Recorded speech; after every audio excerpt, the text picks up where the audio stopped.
Buenas a todos, Eurofans, sean bienvenidos a una nueva entrevista en este canal de YouTube de Eurorelinchu. Soy Omar Betancor, me acompaña el gran capitán esta vez, David Urdiño, muy buenas. Oli. Mi madre. Bueno, hoy es uno de estos días especiales porque seguimos con nuestra travesía por el paraíso del cantautor, también conocido como el Festival de Canção 2024, y tenemos delante a una de las grandes candidatas a ganar la preselección portuguesa. Filipa, hello, how are you? Hola, hello. I'm good, thank you. How are you? We are fine. Thank you so much to join us and for accept our Yes, invitation to our interview. Before starting the things related to Festival da Canção and Eurovision, we want to know about yourself. How you started your career and how it develops until today. Oh, well, I've been singing since I was little. So I've known ever since I was little it's what I wanted to do. And all through school, I took singing lessons, piano lessons. I did music as a subject. I was in the plays. I knew from a very young age I wanted to do it. And the older I got, the more I wanted to take it professionally and do it professionally. So after I finished my last year of high school, everything changed. I entered a competition, a Ryan Seacrest competition, and I won that. So from there, I started releasing my own music and started, taking it as a career, and that's where it all started. But it's been something I've wanted my whole life. So I'm lucky. I've always known.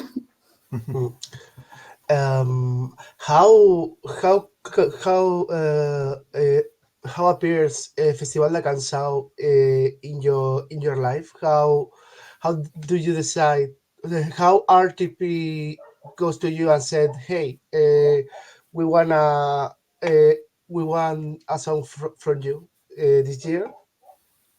So I was one of the submissions that any that are open to the public. So I've watched Eurovision ever since I was little, and so I've always known about it and always been a fan. And I thought, let me try, let me submit and see what happens. And they ended up choosing one of my songs. So that was how it happened. I was one of the free submissions, so that was really exciting. Is your first time trying to submit a song for Festival da Canção? No, only it's my second time. Last year I also submitted. So this is my second time trying, and this time I got through, which is really exciting. How was the reaction? How was the reaction when you know that you are one of the finalists, participants of Festival da Canção? I was so excited, but I was mainly shocked. I couldn't believe it was happening. So I think that was my first reaction. I just didn't know I didn't know what was happening. I was just so excited and so shocked, but very, very happy. Besides your song, which we suppose that you like, what other songs of the Festival da Canção do you like?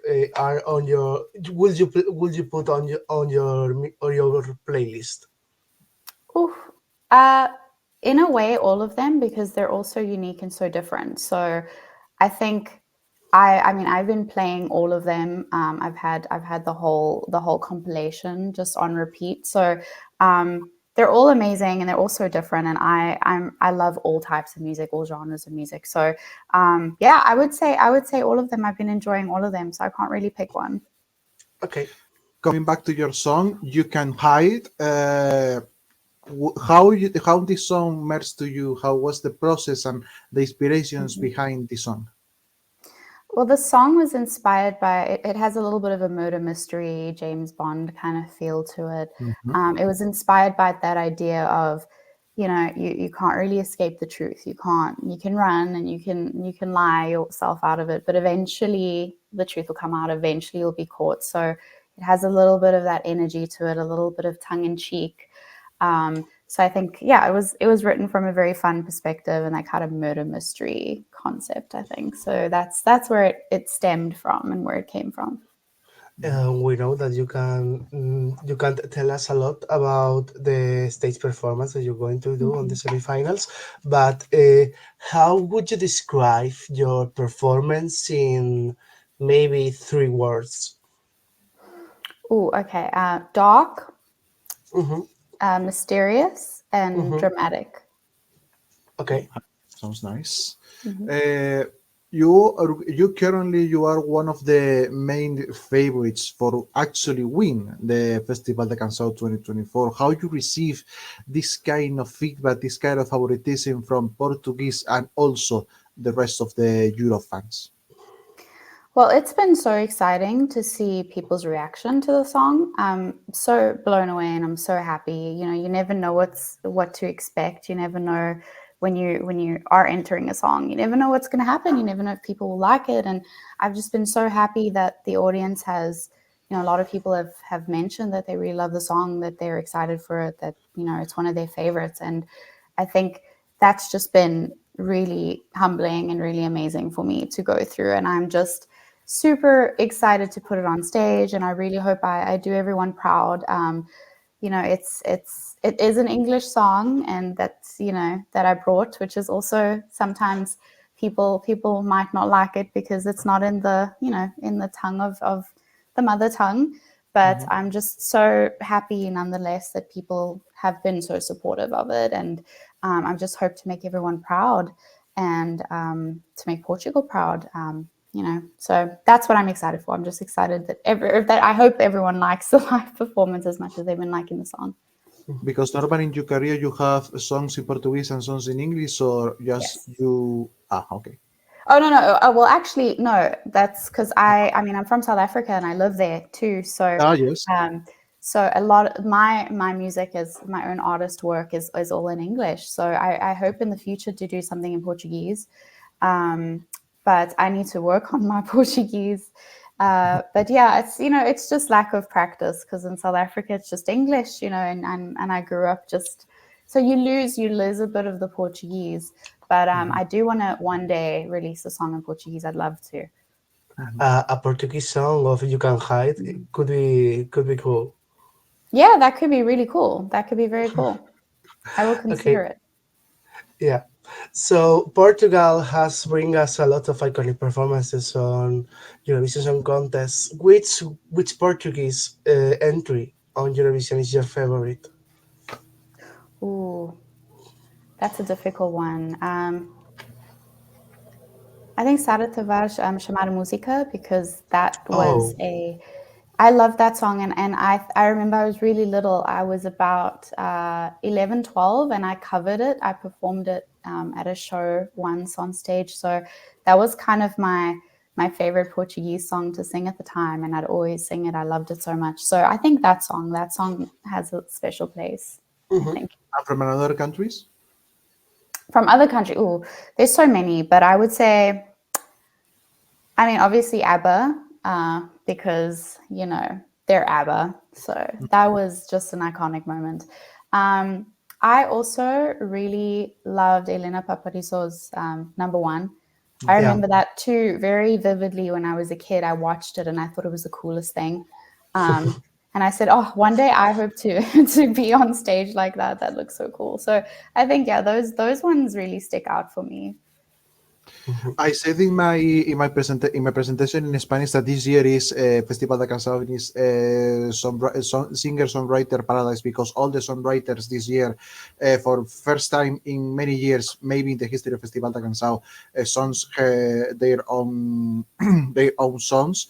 Mhm. I don't know how you acknowledgement you have about the Portuguese scene, because you was born in South Africa. But Mhm. how you feel about to seeing the Portuguese way of have this value to the songwriters. Well, I hope I'm answering this right, but Mhm. I think it is a really cool and special thing that, a lot of the artists are also writers. So I think that already gives a really amazing connection and an authentic personal connection to the songs, because if, when you write them too, it just comes from that place, you can perform it from that place you wrote it from. So I think that's amazing. And a lot of, what I think is also cool is that music is becoming so, it's evolving to a place where things are so mixed and there's so many different influences from all different genres from all different parts of the world. And I think that's really amazing. And you can see it this year. You know, we've got all the songs are so unique and they have so many different influences. So there are Portuguese influences and some of the songs are more traditional. They lean towards more of that traditional genre. But I do think there's also a really cool mixture now of like, you know, having very modern and also very traditional sounds mixed together. And I've noticed that that this year in the selection of songs, I've seen that a lot and I've heard that a lot in the music. So I think that's really cool. And also for my song personally, you know, it's a very traditional kind of pop song that's coming in, and it doesn't necessarily have that Portuguese sound. But I think that's the cool thing. And I think Eurovision's becoming more open to having that kind of combination and not being so stuck with, you know, with being too traditional sounding for each country, which I think is amazing. So I think, I think it's really cool, and I'm very privileged to be able to have that opportunity to possibly perform for Portugal and have a very pop English song, and that's going to be something different and cool. And besides Festival da Canção, and we hope Eurovision, what are the Filipa's musical plans for 2024?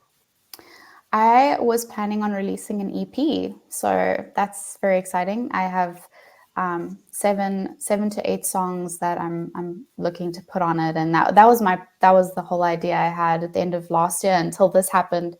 So obviously that's been put on hold because this is priority and this is a big opportunity. But hopefully I want to still release that this year. I'm very excited for it. I'm very excited for my new sound and to put new material out. So that's what I had in plan. So an EP. And this song and your Festival da Canção entry will be in the EP. Well, now yes, yes. I'd want to, of course. I'd want to put it, of course. So this song was planned for Festival da Canção? No, it was actually a song that I had written already a while ago, and it was, you know, it was something that it was a song I really loved and a song that I hadn't released yet, thank goodness. But I thought as soon as I wanted to enter, I thought this was the perfect match because I think it really worked for it.